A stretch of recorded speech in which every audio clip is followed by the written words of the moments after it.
G ഫെമിനിച്ചിയ എന്ത് ഫെമിനിച്ചി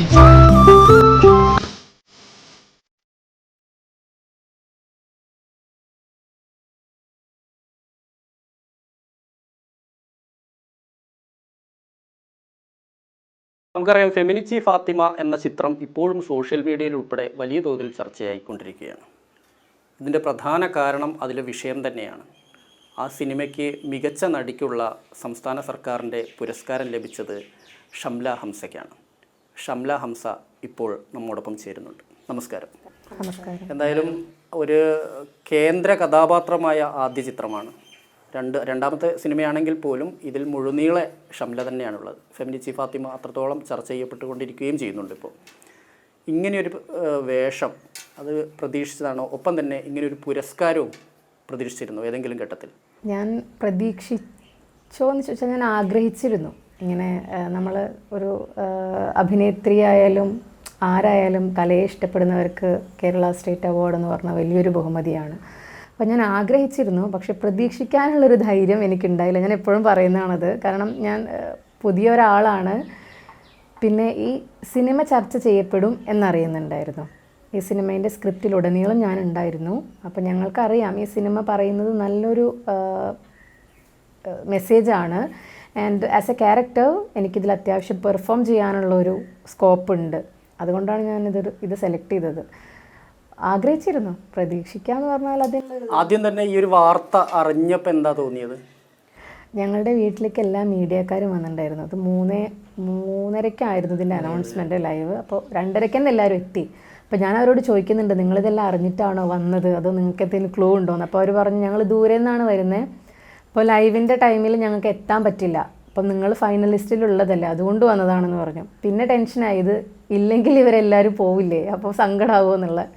പക്ഷേ അവസാനം ആ ഒരു 7 പേരോളം ഉണ്ടായിരുന്നാണ് എനിക്ക് തോന്നുന്നത്. അവരുടെ പേരിൻ്റെ കൂടെ എൻ്റെ പേരും വന്നപ്പോൾ തന്നെ ഒരുപാട് സന്തോഷമായി. പിന്നെ ഇത് അനൗൺസ് ചെയ്തപ്പോൾ ഭയങ്കര അത്ഭുതമായിരുന്നു. വിശ്വസിക്കാൻ പറ്റാത്തൊരു മൊമെൻ്റ് ആയിരുന്നു ആക്ച്വലി. ഇനിയും അപ്പോൾ മികച്ച വേഷങ്ങൾ വന്നു കഴിഞ്ഞാൽ സ്വീകരിക്കും? തീർച്ചയായിട്ടും പെർഫോം ചെയ്യാനുള്ള മികച്ച വേഷങ്ങൾ വന്ന് എന്തായാലും ഞാൻ സ്വീകരിക്കും. ശരിക്കും ദുബായിൽ സെറ്റിലായിരുന്നല്ലോ അല്ലേ? ഞാൻ ദുബായിലൊരു 11 വർഷമായി ജോലി ഉണ്ടായിരുന്നു ദുബായിൽ. എൻ്റെ മോള് ജനിച്ചതിന് ശേഷം ജോലി റിസൈൻ ചെയ്തിട്ട് ആണ് ഞാൻ ഈ സിനിമ ചെയ്തത്. ആദ്യ സിനിമയുടെ ഓഡിഷൻ ദുബായിൽ വെച്ചിട്ടായിരുന്നു? അതെ അതെ അതെ അതെ. അതിനുശേഷമാണ് ഫാസിൽ മുഹമ്മദ് ആണോ വിളിക്കുന്നത്? ഇതിൻ്റെ സംവിധായകൻ വിളിച്ചതാണോ? അതെ, ആദ്യ സിനിമ എലൻസ് മീഡിയ, സലീം അഹമ്മദ് സാറിൻ്റെ പ്രൊഡക്ഷൻ ആൻഡ് സുധീഷ് പിന്നെ അഡ്വക്കേറ്റ് ആഷിഖ് അവരാണ് 1001 പ്രൊഡ്യൂസ് ചെയ്തിട്ടുണ്ടായിരുന്നത്. താമർ KV ആണ് അതിൻ്റെ സംവിധായകൻ. അപ്പം അതിൽ നമുക്കൊരു വർക്ക്ഷോപ്പൊക്കെ ഉണ്ടായിരുന്നു ആ സിനിമയിലേക്ക്. ആൻഡ് ആ സിനിമയിൽ സെലക്ഷൻ കഴിഞ്ഞ് റിലീസ് കഴിഞ്ഞ 1 വർഷത്തിന് ശേഷമാണ് എനിക്ക് ഈ സിനിമ കിട്ടുന്നത്. പക്ഷെ അവരുടെ ഒരു കൂട്ടായ്മയാണ്. അതായത് ആദ്യത്തെ സിനിമയിലെ സ്പോട്ട് എഡിറ്ററായിരുന്നു ഫാസിൽ, എൻ്റെ കൂടെ അഭിനയിച്ച ആളാണ് സുധീഷ് സ്കറിയ, ആൻഡ് അതിൻ്റെ ഡയറക്ടർ താമറും കൂടി ചേർന്നാണ് രണ്ടാമത്തെ സിനിമ ഫെമിനിച്ചി ഫാത്തിമ ചെയ്തത്. അപ്പോൾ അവർ പറഞ്ഞത് അവരുടെ ഒരു ഫസ്റ്റ് ഓപ്ഷൻ ഞാൻ തന്നെ ആയിരുന്നു ഈ സിനിമയിലേക്ക് എന്നാണ് പറഞ്ഞത്. ഫെമിനിച്ചി ഫാത്തിമ എന്നുള്ളൊരു പേരിൽ നിന്നാണ് ഈ സിനിമ ഉണ്ടായത് എന്ന് ഫാസിൽ മുഹമ്മദ് ഒരു ഇൻ്റർവ്യൂവിൽ പറയുന്നത് കേട്ടിരുന്നു. എങ്ങനെയായിരുന്നു ആ ഒരു അനുഭവം? അതിൻ്റെ ഒരു കാസ്റ്റിങ്ങും ഒപ്പം തന്നെ ഇതുമായി ബന്ധപ്പെട്ടുകൊണ്ടുള്ള ചർച്ചകളൊക്കെ എങ്ങനെയായിരുന്നു? ഫാസിൽ പറഞ്ഞത് വെച്ച് ഫാസിലിന് ആദ്യം ഈ ഒരു പേരാണ് കിട്ടിയത്, ഫെമിനിച്ചി ഫാത്തിമ എന്ന്. അപ്പോൾ ഫാസിൽ എൻ്റെ അടുത്ത് സംസാരിച്ചിരുന്നു, നമ്മുടെ സിനിമേൻ്റെ പേര് ഫെമിനിച്ചി ഫാത്തിമ എന്നാണ്, എങ്ങനെയുണ്ടെന്ന്. അപ്പോൾ ഞാൻ എല്ലാവരും പറഞ്ഞത് ഫാസിൽ ഇത് ഭയങ്കര ഒരു അടിപൊളി പേരാണ്, കാരണം ഇതിൽ എന്താണെന്ന് അറിയാൻ ആൾക്കാർക്കൊരു ആകാംക്ഷ ഉണ്ടാവും എന്ന് പറഞ്ഞു. പിന്നെ എൻ്റെ മോൾക്കൊരു 3 മാസം ആയപ്പോഴാണ് ഫാസിൽ ഈ സിനിമേൻ്റെ സ്റ്റോറി നമുക്ക് ചെയ്താലോ എന്ന് ചോദിച്ചത്. അപ്പോൾ ഞാൻ പറഞ്ഞു ഒരു 6 മാസം ആവട്ടെ, അവൾ ഭക്ഷണം കഴിക്കാനാവട്ടെ, സോളിഡ് ഫുഡ് കഴിക്കാൻ തുടങ്ങുമ്പം എനിക്കൊരു സമാധാനമാണല്ലോ, അപ്പം ചെയ്യാമെന്ന് പറഞ്ഞു. ആ സ്ക്രിപ്റ്റിൻ്റെ ഉടനീളം ഞാൻ ഉണ്ടായിരുന്നു ഡിസ്കഷനിലെല്ലാം. അപ്പം ഫെമിനിച്ചി എന്നുള്ള പേര് അത്ര നെഗറ്റീവായിട്ട് എനിക്ക് തോന്നിയിട്ടില്ല. പക്ഷെ ആളുകൾ എടുക്കുന്നത് നെഗറ്റീവായിട്ട് ഉപയോഗിക്കുക എന്നുള്ളത് ഞാൻ പറഞ്ഞു, ഒരു പുരുഷ കേന്ദ്രീകൃത വിഭാഗം ഇതിനെ ഫെമിനിസ്റ്റുകൾ എന്ന് പറഞ്ഞുകൊണ്ട് ഫെമിനിസ്റ്റ് അത്തരത്തിലൊരു സ്ത്രീപക്ഷ നിലപാട് സ്വീകരിക്കുന്ന സ്ത്രീകളെ തരം താഴ്ത്താൻ ഉപയോഗിച്ചിരുന്നു. പക്ഷേ അത് പിന്നീട് ഞാൻ ഫെമിനിസ്റ്റിയാണ് എന്ന് പറയാൻ സ്ത്രീകൾ വളരെ സധൈര്യം മുന്നോട്ട് വന്നത് നമ്മൾ കണ്ടതാണ്. അങ്ങനെ ഒരു പേരിലാണ് സിനിമ ഇറങ്ങിയിട്ടുള്ളത്. സാമൂഹ്യ വിമർശനമാണ് പൊതുവെ ഈ ഒരു സിനിമ മുന്നോട്ട് വെക്കുന്നു അല്ലേ? കമ്മ്യൂണിറ്റിക്ക് അകത്ത് നടക്കുന്ന കാര്യങ്ങൾ, ഒരു മുസ്ലിയാരാണ്, അയാളുടെ ഭാര്യയാണ്, അതിൻ്റെ ഒരു നമുക്ക് മുല്ലപ്പൂ വിപ്ലവം എന്നൊക്കെ പറഞ്ഞ പോലെ ഒരു കിടക്ക വിപ്ലവത്തിലേക്ക് പോയ ഒരു സിനിമയാണ് യഥാർത്ഥത്തിൽ. അപ്പോൾ ഇത് ഏതെങ്കിലും തരത്തിൽ ഷംലയുടെ ജീവിതവുമായി കണക്ട് ചെയ്യുന്ന എന്തെങ്കിലും ഇതിനകത്തുണ്ടായിരുന്നോ? അങ്ങനെ ഒരു ഇല്ലില്ല, ഞാനും ഫാത്തിമയും ആ ഒരു ഫെമിനിച്ചി ഫാത്തിമേൻ്റെ ആ ഒരു എൻവയോൺമെൻറ്റും എൻറ്റയർലി ഡിഫറെൻ്റ് ആണ്. എനിക്ക് അതുമായിട്ടൊരു സിമിലാരിറ്റിയും ഇല്ല. ആൻഡ് ഫാസിലും ഞങ്ങളും എല്ലാവരും പറയുന്നത് ഇതൊരു പ്രത്യേക കമ്മ്യൂണിറ്റിക്ക് വേണ്ടി എടുത്തതോ അല്ലെങ്കിൽ ഒരു പ്രത്യേക കമ്മ്യൂണിറ്റിയെ തുറന്നു കാണിക്കാൻ വേണ്ടി എടുത്തതോ അല്ല. ഞങ്ങൾക്ക് കൂടുതൽ പരിചയം അല്ലെങ്കിൽ ഫാസിലിന് കൂടുതൽ പരിചയമുള്ള കമ്മ്യൂണിറ്റിയിൽ നിന്ന് എടുത്താൽ അത് ഈസി ആയിട്ട് സൊസൈറ്റിയിലേക്ക് എത്തിക്കാൻ പറ്റും ഈ ഒരു മെസ്സേജ്. ഇതിപ്പോൾ ഒരു കുടുംബ ബന്ധത്തിൽ മാത്രമല്ല, ഒരു ജോലി സ്ഥലത്തും ഈ ഒരു മേൽക്കോയ്മ നടക്കുന്നുണ്ട്. അത് ആൺ പെൺ വ്യത്യാസമില്ലാതെ ചില സമയത്ത് ആണുങ്ങളായിരിക്കും, ചില സമയത്ത് പെണ്ണുങ്ങളായിരിക്കും. നമ്മുടെ ഒരു ലഘുവായ ആവശ്യം നമുക്ക് ഏറ്റവും പ്രിയപ്പെട്ടവർ നിഷേധിക്കുമ്പോൾ ഉണ്ടാവുന്ന ഒരു വിപ്ലവം. അതിലൊരു മാറ്റം സംഭവിച്ചുകൊണ്ടിരിക്കുന്ന ഒരു കാലത്തിലൂടെയാണ് നമ്മൾ സഞ്ചരിച്ചുകൊണ്ടിരിക്കുന്നത്. സ്വാഭാവികമായും നമുക്കറിയാം ഇത്തരത്തിലുള്ള സിനിമകളെല്ലാം തന്നെ വലിയ സാമൂഹ്യ വിമർശനം ഉന്നയിക്കുമ്പോഴും മതസംഘടനകളും സമുദായ സംഘടനകളൊക്കെ എതിർക്കാറുണ്ട്. ഇപ്പോൾ ഞാൻ ആ സിനിമയുടെ ഒരു 1-2 യൂട്യൂബ് വീഡിയോകളൊക്കെ പരിശോധിച്ച സമയത്തൊക്കെ അതിൽ പറഞ്ഞിരിക്കുന്ന കാര്യം ശരിയല്ല, അങ്ങനെ സമുദായത്തിനകത്ത് അങ്ങനെ ആചാരങ്ങളില്ല എന്നൊക്കെ പറയുന്നുണ്ട്. സിനിമ പ്രവർത്തകരത് മനസ്സിലാക്കണം എന്നൊക്കെ പറഞ്ഞുകൊണ്ടുള്ള ചില പ്രഭാഷണങ്ങളൊക്കെ കേട്ടിരുന്നു. ഈ സിനിമ എടുത്തതിന് ശേഷം അത് ശരിയായില്ല എന്നുള്ള അഭിപ്രായം ഏതെങ്കിലും ദിക്കിൽ നിന്നുണ്ടായിട്ടുണ്ടോ? അവർ പറയുന്നത് ശരിയാണ്. ഇങ്ങനത്തെ ഒരു സംഭവം ഈ ഒരു കമ്മ്യൂണിറ്റിയിൽ ഇല്ല. അതാണ് ഫാസിൽ കാണിച്ചത്. ഇല്ലാത്ത കാര്യങ്ങൾ ഉണ്ടെന്ന് പറഞ്ഞ് നടക്കുന്ന ഒരു സമൂഹമാണ് ഇപ്പോൾ ഉള്ളത്. ഇല്ലാത്ത കാര്യങ്ങളാണ് ഈ സിനിമയിലും കാണിച്ചിട്ടുള്ളത്. ഇങ്ങനെ ഒരു സംഭവം ഈ ഒരു കമ്മ്യൂണിറ്റിയിൽ പറഞ്ഞിട്ടില്ലാത്ത കാര്യമാണ്. പട്ടി മൂത്രം ഒഴിച്ച് കഴിഞ്ഞിട്ടുണ്ടെങ്കിൽ അത് ക്ലീൻ ചെയ്യുന്നതുമായിട്ട് ബന്ധപ്പെട്ടുകൊണ്ടും ഭർത്താവിൻ്റെ ഒരു റോള് കൃത്യമായ ഒരു പാട്രിയാർക്കൽ കൺസെപ്റ്റ് അല്ലെങ്കിൽ ഒരു വീടിനകത്ത് എങ്ങനെയാണ് പുരുഷ കേന്ദ്രീകൃതം എന്നുള്ളത്, അത് മിക്കവാറും നമ്മുടെ വീട്ടകങ്ങളൊക്കെ അങ്ങനെയൊക്കെ തന്നെയാണ്. അതിനെ മറികടക്കാനുള്ള ഒരു ശ്രമമാണ് യഥാർത്ഥത്തിൽ ഈ സിനിമ മുന്നോട്ട് വെക്കുന്ന രാഷ്ട്രീയം. ഈ സിനിമയുടെ ഒരു രാഷ്ട്രീയം പൂർണ്ണമായി ഉൾക്കൊണ്ട ശേഷമാണോ ഇങ്ങനെ ഒരു കഥാപാത്രത്തിലേക്ക് എത്തുന്നത്? ഞാൻ പറയുകയാണെങ്കിൽ ഞാൻ ആദ്യം നോക്കിയത് അതിൻ്റെ സ്ക്രിപ്റ്റാണ്, പിന്നെ അതിൻ്റെ മെസ്സേജ്, പിന്നെ ആസ് എൻ ആക്ടർ എനിക്കതിൽ എന്താണ് ചെയ്യാനുള്ളത്, ഞാനത് ചെയ്താൽ എനിക്ക് എന്താണ് കിട്ടാൻ പോകുന്നതെന്നാണ് ഞാൻ നോക്കിയത്. അപ്പോൾ as an actor of course അതിൽ നന്നായിട്ട് പെർഫോം ചെയ്യാനും എൻ്റെ എല്ലാ ഇമോഷൻസും കൺവേ ചെയ്യാനുണ്ട്.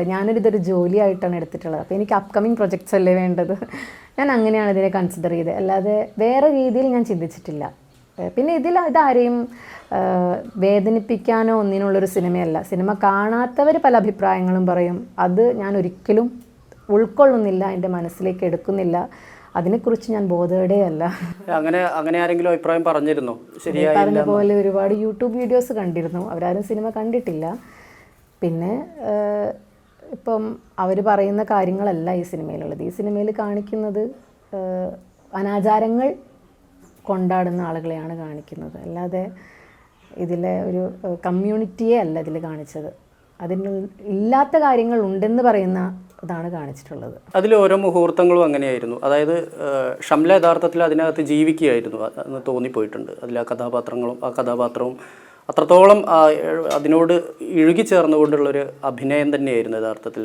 അതിൽ ഓരോ ആ കിടക്ക കൊണ്ടുപോകുന്നതും അല്ലെങ്കിൽ അത് പിന്നീടൊന്ന് വാങ്ങുന്നതും പിന്നീടുണ്ടായിരുന്ന ഡയലോഗുകളും അതുപോലെ തന്നെ നല്ല നർമ്മവും അത്യാവശ്യമുണ്ട്. അപ്പോൾ അതിനകത്ത് പറയുന്ന ഇതുണ്ട്, ഈ കിടക്ക കണ്ടു കഴിഞ്ഞാൽ അപ്പം തന്നെ ഉറങ്ങും എന്ന് പറയുമ്പോൾ ഞാനിത് കണ്ടല്ലോ എന്നിട്ട് എനിക്കെന്താ ഉറക്കം വരാത്തതെന്ന് പറയുന്നത് സുനിലാണ് തോന്നുന്നല്ലേ. സുനിൽ അത് വളരെ മികച്ച രീതിയിൽ തന്നെ പെർഫോം ചെയ്തിട്ടുണ്ട്.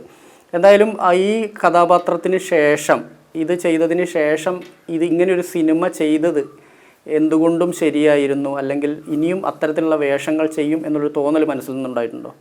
അയ്യോ, എനിക്ക് ഈ സിനിമ ചെയ്തത് ശരിയല്ല എന്ന് തോന്നിയിട്ടേ ഇല്ല. അപ്പോഴല്ലേ നമുക്കിത് ശരിയായിരുന്നു എന്ന് വ്യക്തമാക്കേണ്ട ആവശ്യം. ഈ സിനിമ കൊണ്ട് എനിക്ക് നല്ലതേ വന്നിട്ടുള്ളൂ. ആൻഡ് പ്രത്യേകിച്ച് പറയേണ്ടത് ഞങ്ങളുടെ ക്രൂ ആണ്. ഞങ്ങളുടെ ക്രൂവിലെ എല്ലാവരും ഒരുപാട് ഫേമസ് ആയിട്ടുള്ള ആക്ടേഴ്സ് അല്ല. സുനിൽ ചേട്ടൻ മാത്രമാണ്, കുമാർ സുനിൽ, അദ്ദേഹം മാത്രമാണ് ഒരുപാട് സിനിമകളിൽ അഭിനയിച്ചിട്ടുള്ളവർ. ബാക്കി എല്ലാവരും 1-2 വേഷങ്ങൾ ചെയ്തിട്ടുള്ളവരാണ്. പക്ഷെ അവരൊക്കെ അനായാസമായിട്ട് വളരെ അടിപൊളിയായിട്ടാണ് ഈ സിനിമയിൽ ചെയ്തിട്ടുള്ളത്. എസ്പെഷ്യലി കുമാർ ചേട്ടൻ, വിജി വിശ്വനാഥ്, പ്രസീത, മുസ്തഫ സർഗം, JSKയിലെ മെയിൻ വില്ലനാണ് മുസ്തഫ സർഗം. അപ്പം അവരൊക്കെയാണ് ഈ സിനിമയിൽ ഉണ്ടായിരുന്നത്. പ്രഗത്ഭരായിട്ടുള്ള ആളുകൾ ഇല്ലെങ്കിൽ കൂടി വളരെ നന്നായിട്ട് ചെയ്ത സിനിമയാണ്.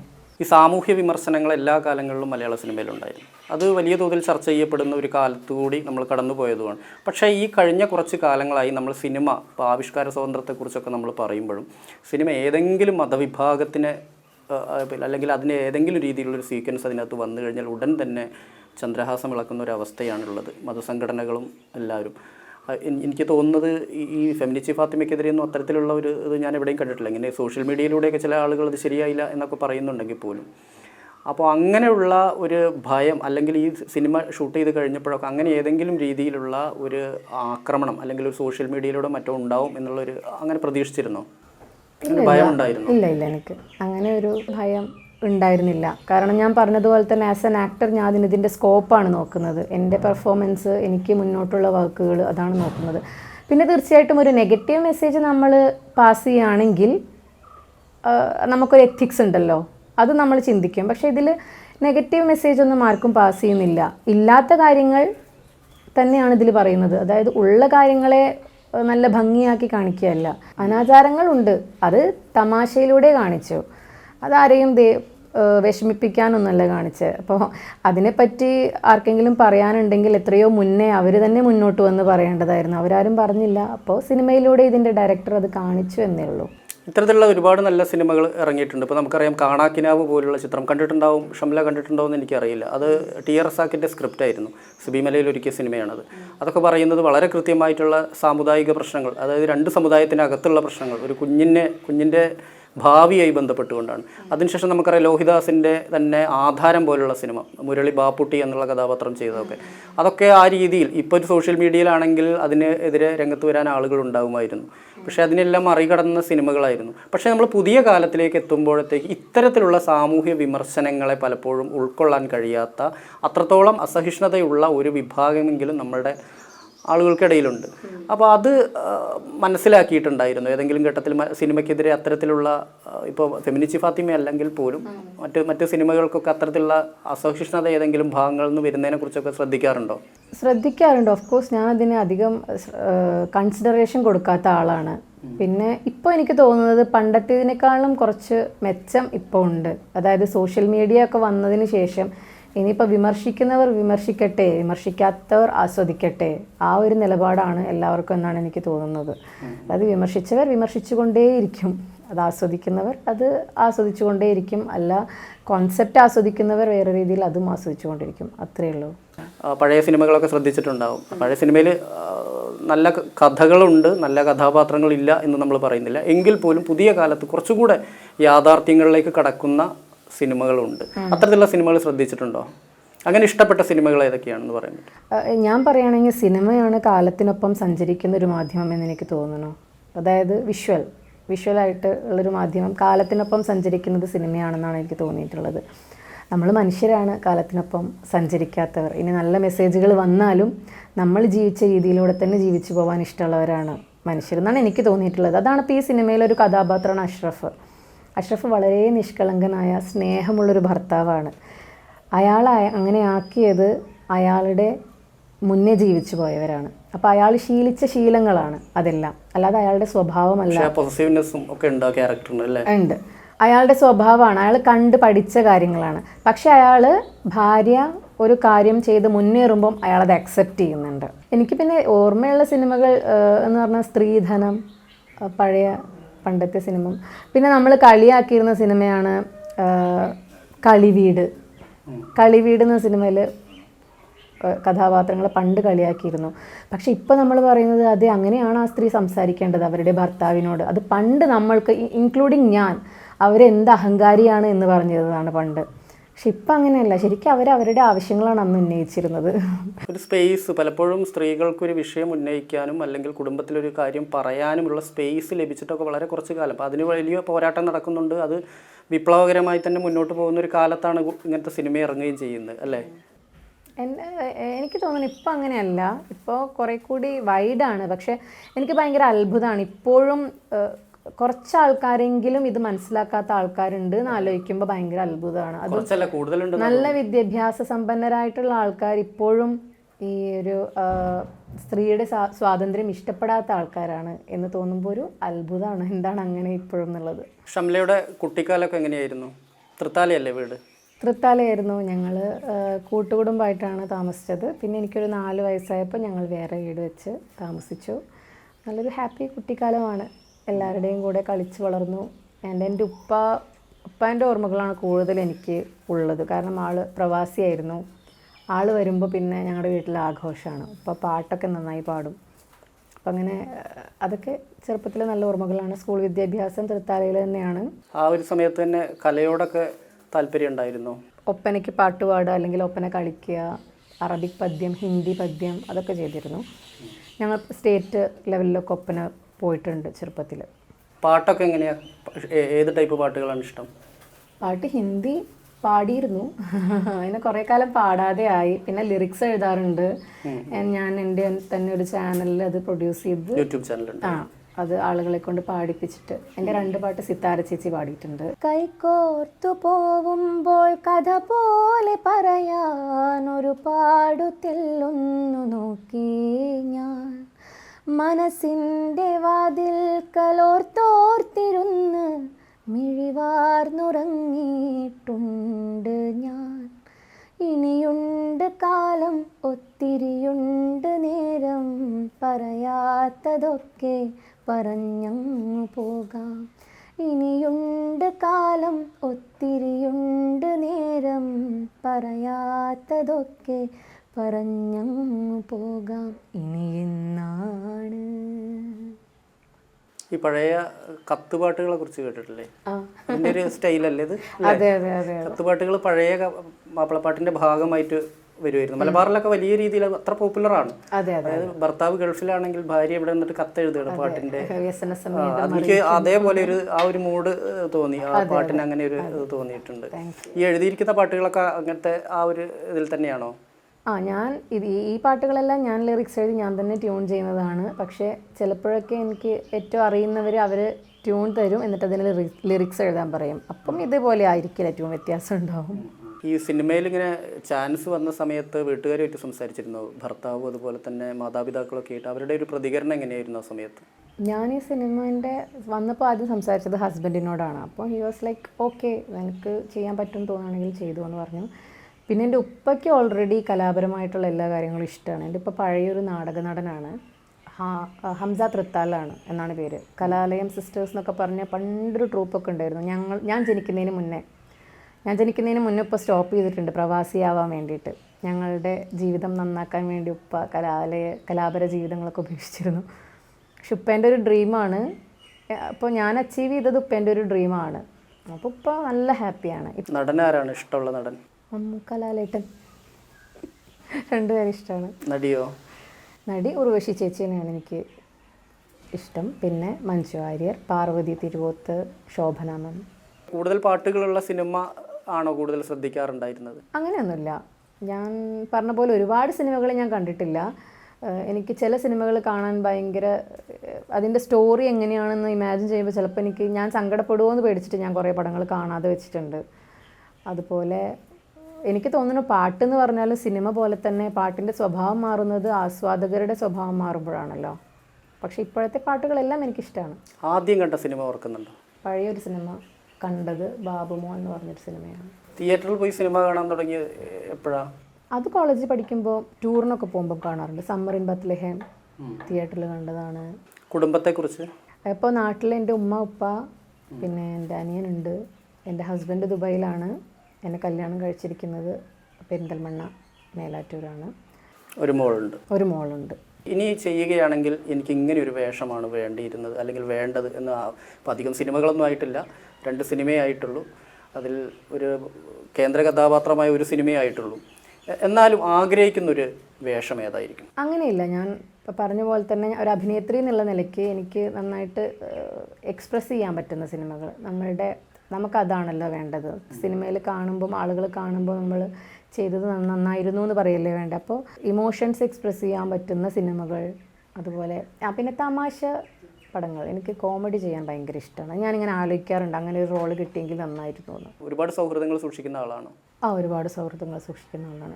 ഇപ്പോൾ ഈ സിനിമ കഴിഞ്ഞതിന് ശേഷം എനിക്കെൻ്റെ 10ാം ക്ലാസ്സിലെ സുഹൃത്തുക്കളും +1 +2 എഞ്ചിനീയറിംഗ് എല്ലാവരുമായിട്ടും ഞാൻ ടച്ച് ഉണ്ട്. പക്ഷേ എല്ലാവരും വീണ്ടും ഒരുപാട് പേര് വന്നു. അപ്പോൾ ഞാൻ എല്ലാവരോടും കുറച്ച് പേരോട് ഞാനൊരു ഗ്രൂപ്പ് ക്രിയേറ്റ് ചെയ്യാം, നമുക്ക് നമ്മളുടെ പഴയ സൗഹൃദം ഒന്നും കൂടെ ആവട്ടെ എന്നൊക്കെ പറഞ്ഞ് ഗ്രൂപ്പൊക്കെ ഉണ്ടാക്കി. പുതിയ ഗ്രൂപ്പുകളൊക്കെ വന്നു. ഏതായാലും അമൃത TV-ക്ക് വേണ്ടി ഇത്രയും സമയം ഞങ്ങളുടെ കൂടെ ചെലവഴിച്ചതിന് നന്ദിയുണ്ട്. ഇനിയും ഒരുപാട് നല്ല സിനിമകൾ വരട്ടെ, ഒരുപാട് നല്ല വേഷങ്ങൾ ഷംലയ്ക്ക് ലഭിക്കട്ടെ. ഒപ്പം തന്നെ ഒരുപാട് പുരസ്കാരങ്ങളും ഇതുപോലെ ഈ പടി കയറി വരട്ടെ എന്ന് ആത്മാർത്ഥമായി ആഗ്രഹിക്കുന്നു. ഒപ്പം എല്ലാവിധ ആശംസകളും. Thank you so much. Thank you. തൂ തോ नहीं है लेकिन तेरी मुस्कुराहट है चेहरा कहीं नहीं है पर तेरी आहटें है तू है कहाँ कहाँ है तेरा निशा कहाँ है मेरा जहाँ कहाँ है मैं अधूरा तू अधूरी जी